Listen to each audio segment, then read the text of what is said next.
Hi everybody, welcome back. We're going to look at line of best fit once again today. So just to review a little bit, we're going to be actually plotting some points. We're going to be putting together scatter plots ourselves. We're going to draw in by hand a line of best fit, and then we're going to use that line of best fit to put together an equation that best represents the data given to us.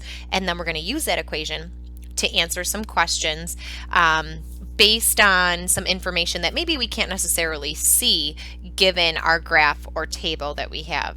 So let's go ahead and get started. So question number 1 says the table shows the thermostat setting in units called gas marks on a British gas oven and the corresponding temperature in degrees Celsius. 1A says make a scatter plot of the data where X represents the thermostat setting and Y represents the temperature. Okay, so we actually have a graph here for us. It's a little fuzzy, but we're going to work with it.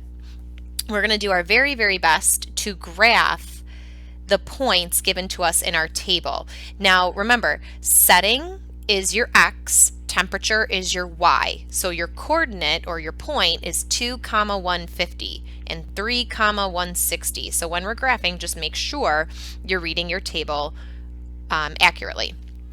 So looking at my points here, I'm going to start by graphing 2, 150. So 2, 150 is a nice easy point that we can graph. Now the next one, 3, 160, we're just going to do our very, very best. All right, so 3, 160 is going to fall just a little less than, just a little less than halfway here. Stop that. Okay, and then we're going to go 4, 180, and again, I know these are not going to be perfect. We're going to do our very, very best here. 4, 180 is going to be pretty close to that 175. 5, 190 is going to be relatively close to, there we go again. I'm like pressing down on it wrong or something. There we go. 5, 190. 6, 200. Oh, thank goodness. This one is nice and easy. 7, 220. Again, we're just kind of eyeballing here. It looks pretty close to 225. And then 8, 230. So 230 once again, relatively close to 225. There we go. All right. So taking a look at our scatter plot, for us to describe the correlation of the data, correlation again is us looking at the relationship between the data that we have here. I would say that this is a linear correlation. It's positive, and the reason it's positive is because as our setting or our gas marks increase, our temperature also increases. So when we describe this correlation, we're going to say this is a positive linear correlation. Okay. 1C asks us to write a line of best fit for this data. Well, in order for us to write a line of best fit, we've got to draw one in first.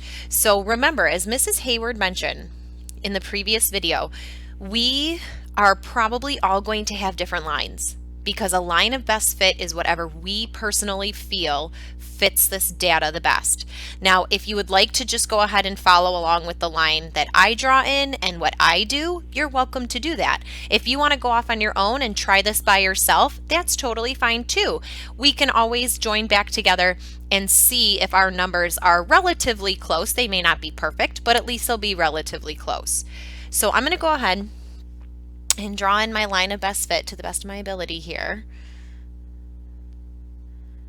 Oh, that is not where I started on my paper. Hang on. Delete that. Okay. I'm trying to go with the line that I drew myself here. Oh, my little line tool went away. How sad.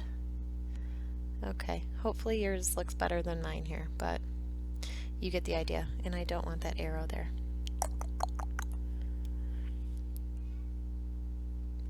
There we go.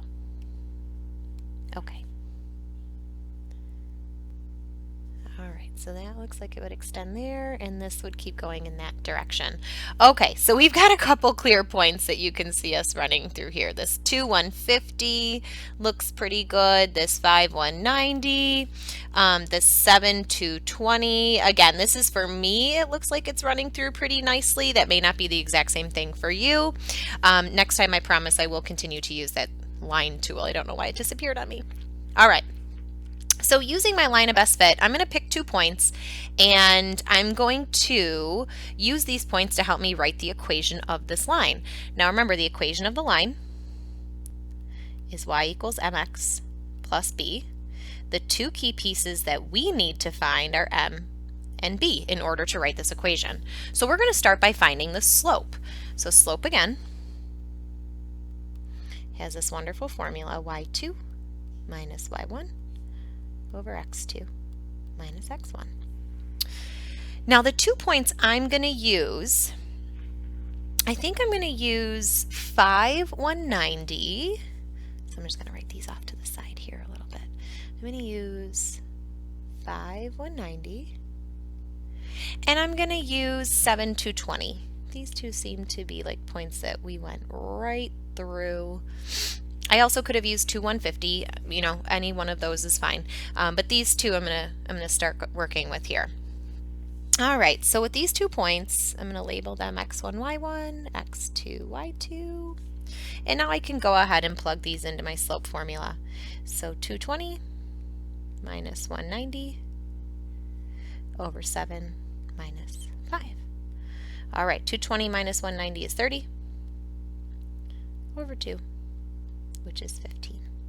So my slope is 15. Okay, so there's one key piece. Now I got to go ahead and find the other key piece, which is b. So I'm going to use my slope, and I'm going to use one of the points to help me find b. So using the equation y equals mx plus b, I'm going to take 5 190. So I'm going to take the 5 as the x, the 190 as the y, and my 15 as m, and I'm going to find b. So 190 equals my m value, which is 15, times my x value, which is 5. I'm just putting this in parentheses to make sure I understand I'm supposed to multiply here. And then plus b. Alrighty, so 15 times 5 gives me 75 plus b.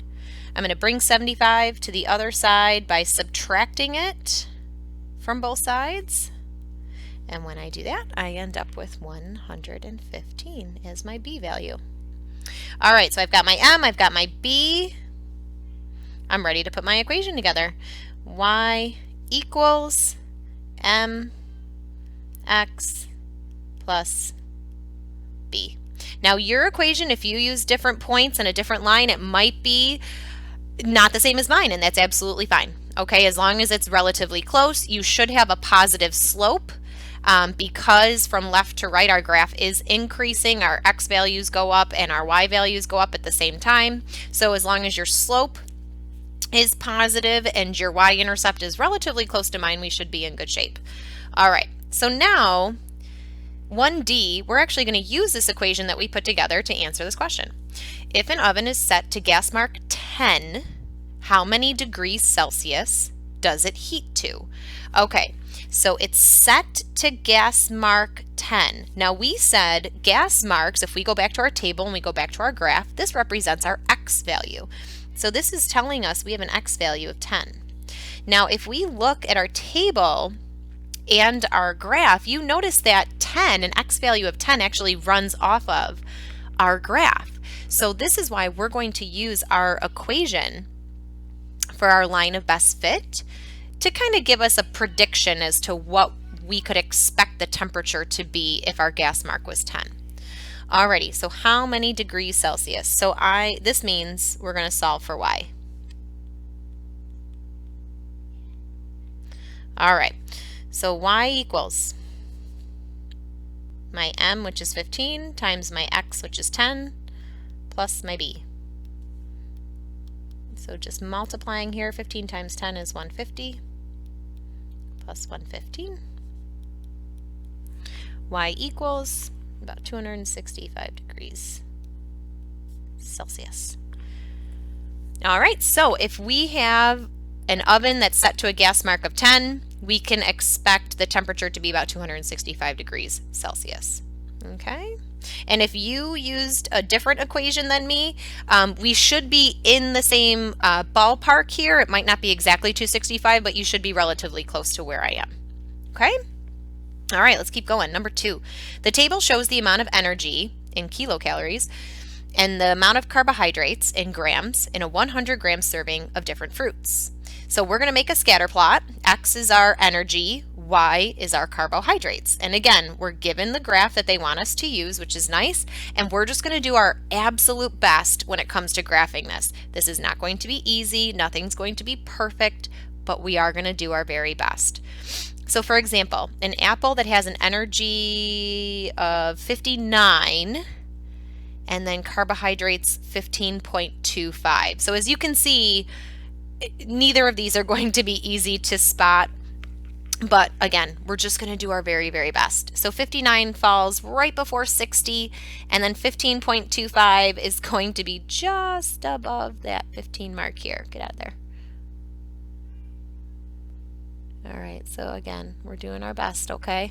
All right, 92, 23.43. Okay, 92, just a little past 90. 23.43 is getting really, really close to 25, but not quite there. That thing is going to drive me crazy. There we go. All right, 56, 14.13, so a little bit past the middle. 14.13, we're getting awfully close to 15, but we're not quite there yet. 61, 14.88. Again, super duper close, but not quite there. 59, 15.11. Wow, that guy is pretty much right in the exact same spot as the other one that I just put down there. So there's going to be two kind of hugging that same area. 37.02.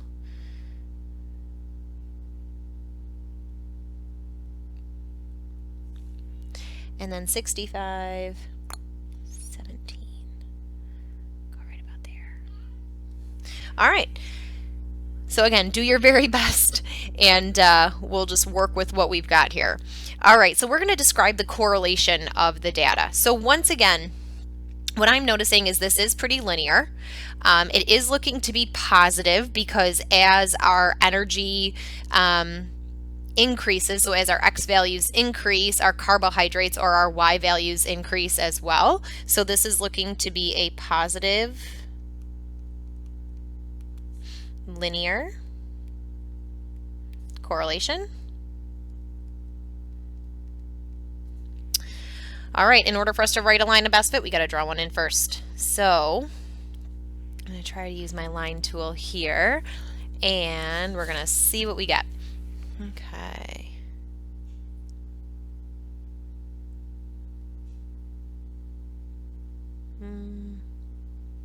It's not exactly where I had it.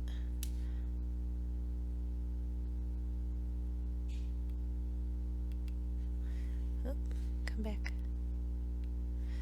So on mine, I had it where it was running.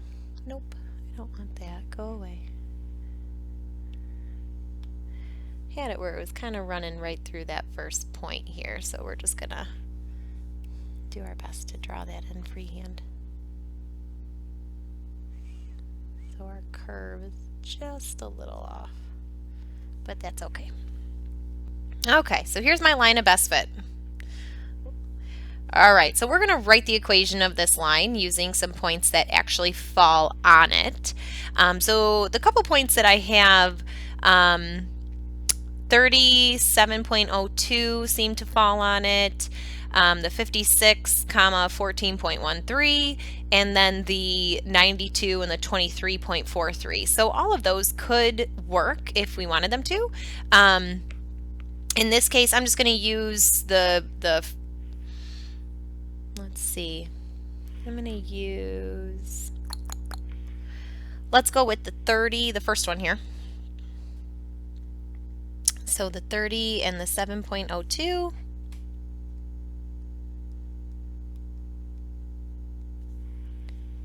And then we'll use the last one, because it looks like we run right through that one too, 92 and the 23.43.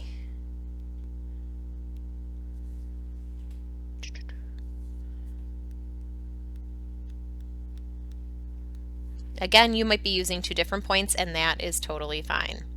All right, so let's go ahead and find our slope first. So slope, our m, is y2 minus y1 over x2 minus x1. And I'm going to go ahead and fill in my numbers here.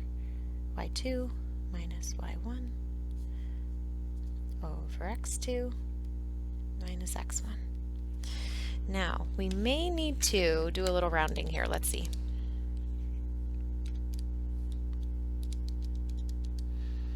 So I get 16.41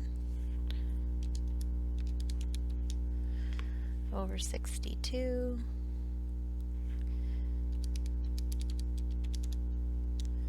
Yeah, we're going to do a little rounding because it's not very pretty. All right, so I'm going to round to the nearest hundredth. So we're going to say approximately 0.26. Okay, so we'll round to the nearest hundredth with this guy. All right, so now that I have my m, I'm going to go ahead and I'm going to use my y equals mx plus b formula. I'm going to plug in m of 0.26, and then I'm also going to use one of these 2 points. I'm probably going to use the first one as an x and a y value. So 7.02 is my y, 0.26 is my m, 30 is my x, plus b, which I don't know yet. So 0.26 times 30 gives me 7.8. And when I subtract 7.8 from both sides,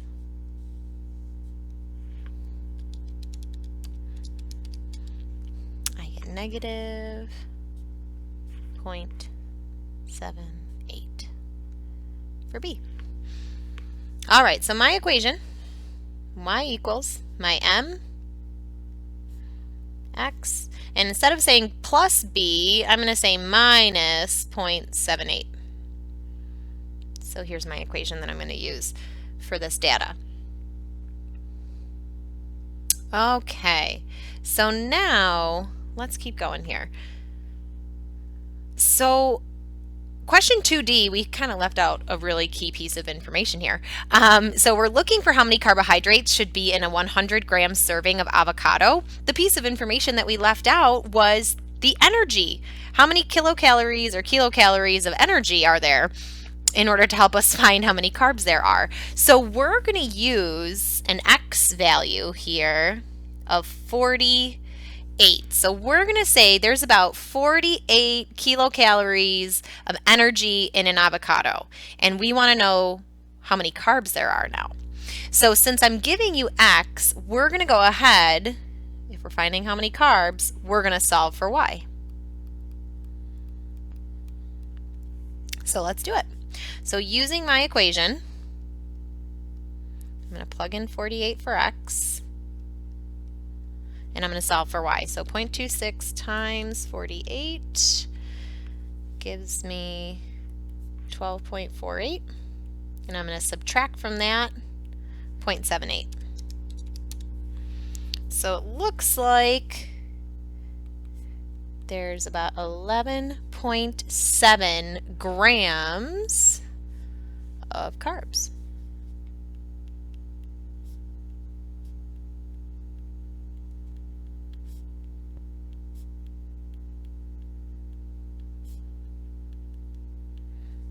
Okay, so again, just using our equation that we came up with from our line or best fit. All right, let's go on to number 3. So, sorry about that. Okay, so for number 3, the table below shows the number of prom tickets sold over a 10-day period. Plot these data points on the coordinate grid below. Use a consistent and appropriate scale. Draw a reasonable line of best fit, and write its equation. Okay, so first thing we need to do is let's check out our table. It looks like our days, we go from 1 up to 10. Now, I don't foresee that being an issue when it comes to labeling our graph here. So I'm just going to go ahead and I'm going to say this is 0, 0. And along my x-axis, I'm just going to start writing in the days. And I'm going to use an interval of 1. I'm going to go up by 1 each time. Now, number of prom tickets we have from 30 to 70. Now, if you want to use a break in your data, so you see that little squiggly line sometimes, I'll draw it in, but we're not going to use that here, or I'm not going to. Sometimes you see this kind of break drawn in. So what that does is it allows us to jump to where our values start, and then we can create an interval from there. But in this case, I actually counted it out, seeing as 70 is kind of that top number that we're going to. I noticed that if I go up by 5s, I should be all right and be able to make it all the way, and actually even go past 70. So it's totally up to you. If you want to use that break, feel free. But I am just going to go up by 5s here, since I'll be able to squeeze my information in. All right, so now I'm going to go ahead and plot my points. So 1, 30, 2, 35, 5, 55, 7, 60, and 10, 70. So once again, we're looking at a pretty linear correlation. As our days increase, or as our days go up, our number of prom tickets sold also increases. So we're going to also draw a reasonable line of best fit, and we're going to write its equation as well. So let's see if my line tool here is going to work for me. So these first 2 points look pretty nice. I'm going to try, see, and get these connected, because that's the way I have it on my paper here. Okay. So this is kind of the line of best fit that I had on my paper. We run through as many points as possible. We've got an even number on either side. So that is the line of best, or actually, yeah, that's the line of best fit I am going to be using. All right, so taking a look at this, when I write my equation, I'm going to actually use the first 2 points because it kind of runs through those points pretty nicely. Again, it depends on whatever you did. It might not run through those points. It might be something else. I will let you kind of do whatever you need to do. But for me, I'm going to pick 130 and then 235 to help me write my equation for my line of best fit. So just labeling x1, y1, x2, y2. To find my slope, I'm going to take y2 minus y1, and I'm going to subtract x2 minus x1. So this gives me 5 over 1, which gives me a slope of 5. Knowing my slope, I can go ahead and find my y-intercept. Okay, I'm going to use the first point just because it's probably the easiest in terms of numbers. I'm going to use an x value of 1, a y value of 30, and a slope of 5. Ooh, I don't know what that just did. Okay. All right, and then I'm going to subtract 5 from both sides, and I get a y-intercept of about 25, which actually, if I look at my line, that's pretty much where I drew it, so we'll take it. All right, so plugging in my m and my b, my equation is y equals 5x plus 25. Okay. All right, so let's use this equation now to answer some questions. How many prom tickets would you expect to be sold after 2 weeks? Okay, so how many prom tickets? So prom tickets, again, is represented by our y values. So we're solving for y here, given an x. Now what is our x? Now we're selling after 2 weeks. Okay, well our x values are in terms of days. So how many days are there in 2 weeks? Well, there's 14 days. So this means we're going to plug in an x value of 14 and we're going to solve for y. So let's go ahead and do that in our equation. So y equals 5 times 14 plus 25. So 5 times 14 gives me 70 plus 25, and now I get 95. I have no idea why that thing keeps moving down. Huh, strange. Okay. In any way, so how many prom tickets were sold after 2 weeks or in 14 days? 95 prom tickets were sold. Okay.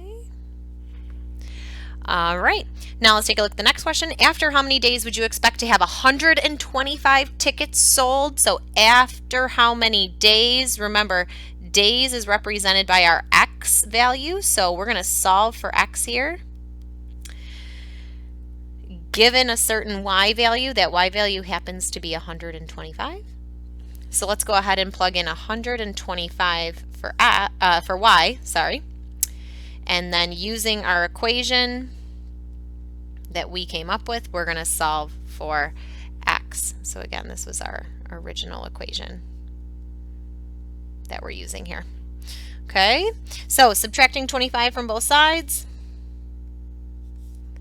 I get 100 and, not 120, but just 100. There we go. So I get 100 equal to 5x. And to break apart that multiplication, I'm going to divide by 5. And I end up with x equal to 20. So what does that mean? After 20 days,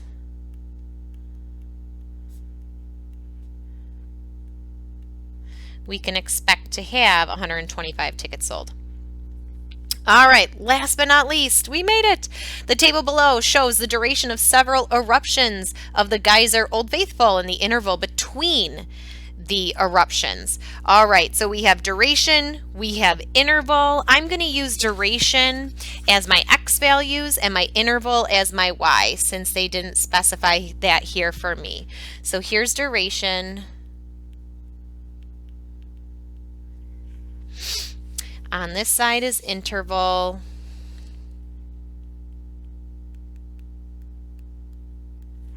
All right.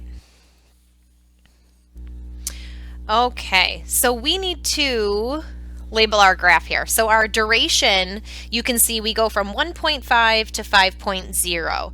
Now if I'm looking at my graph, this is going to be my x values, remember. I think what I can do is I can actually go up by 0.5. And again, sometimes with this, you just have to test it out and see. Could we have gone up by 1s? Absolutely. But then our graph would be really tight. It would have been a little close together. This way, we can spread out our points a little bit more.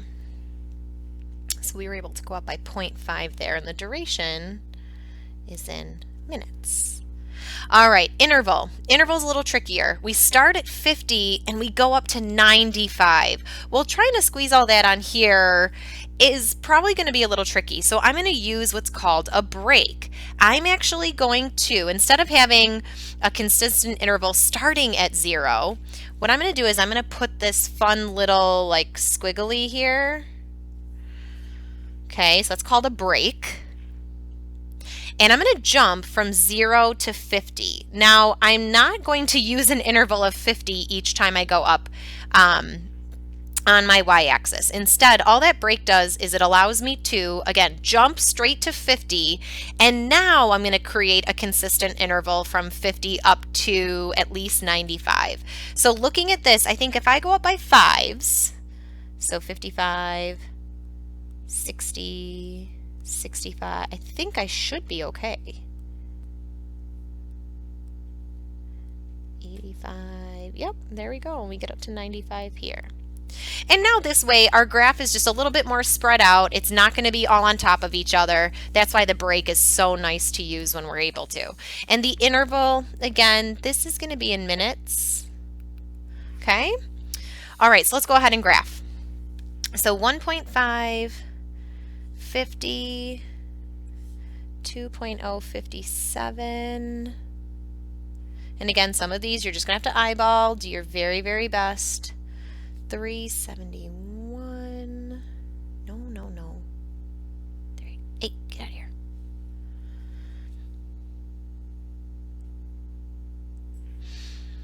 3.576.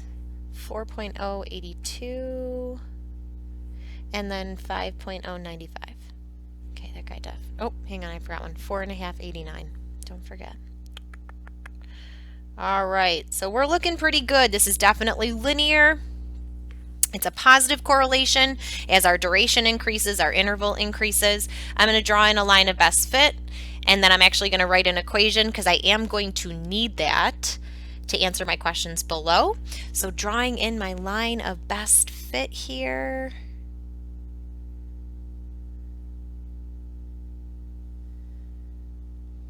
Don't mind the craziness of this thing right now. Again, we're all just doing our best. Okay. I feel like my line is all over the place. Hang on. I wonder if it'll let me. There we go. There we go. That's a little bit better. See, I can do this with my stuff. You can't exactly do that with yours. So I apologize. You do your very best. Hopefully you have a ruler that you're working with. Okay, I would say this looks pretty good. We're going to run with it. All right, so here's our line of best fit. Okay, and I don't want to get too crazy and try and extend this on my own, but we'll do our, oop, there we go. There's our little extension. Okay, so the points that I'm going to use to help me write an equation for this line, I'm actually going to use the first two because those seem to be probably the best that this is really running through. The other ones are almost there. Maybe the last one is even a good one too. But yeah, I'm going to start with the first two, and I'm going to use those to help me write my equation. So 1.5, comma 50, and 2.0, comma 57. All right, so plugging in for my slope, I have 57 minus 50 over 2 minus 1.5. That gives me 7 over 0.5, which if I plug this, now you could plug this into your calculator. You can do this on your own. 7 divided by 1/2. Dividing by a fraction is the same as multiplying by its reciprocal. That gives us 14. Alrighty, now I need to go find B. So I'm going to use the second point for this, just so I don't have to deal with too many decimals. So 57 is my Y, my M is 14, my X is 2. 14 times 2 is 28. And then let's subtract 28 from both sides. And I know I'm going a little quick here. Let me get 29 for B. All right, so the equation of my line of best fit is Y equals 14x plus 29. And I'm going to use this equation to answer the questions below. So looking at the first question, what would you expect the duration of the eruption to be if it has been 2 hours since the last eruption? So duration of eruption has to do with our x value, so we're looking for x. And it has been 2 hours since the last eruption. So remember, our intervals here are in minutes. So 2 hours in minutes, there's 60 minutes in an hour, so 2 hours would mean 120 minutes. All right, and this is actually the interval in between eruptions, which would represent our y's. So we're given a y, we're going to go ahead and find the x value that goes along with it. So using our equation above, I'm going to take 120 for y and I'm going to plug it in and solve for x. So getting everything away from that 14x to start, I'm going to subtract 29, and I get 91 equal to 14x. To undo the multiplication, I divide. And when I do that, 91 divided by 14 gives me an x value of 6.5. All right, so talking about duration, we can expect it to last about 6.5 minutes. Okay. All right, last but not least, if the duration of an eruption was 8 minutes, so now I'm telling you the duration, so this means x equals 8, predict how long it has been since the last eruption. So we're trying to find y. Okay, so we're given an x, we're going to use it to help us find y. So using our equation from above, I'm going to plug in 8 for x, and I'm going to solve for y. So 14 times 8 gives me 112, plus 29 gives me 141. So how long has it been since the last eruption? 141 minutes. All right, guys, thanks for bearing with me on this long notes video. Tomorrow, I promise, will be much shorter.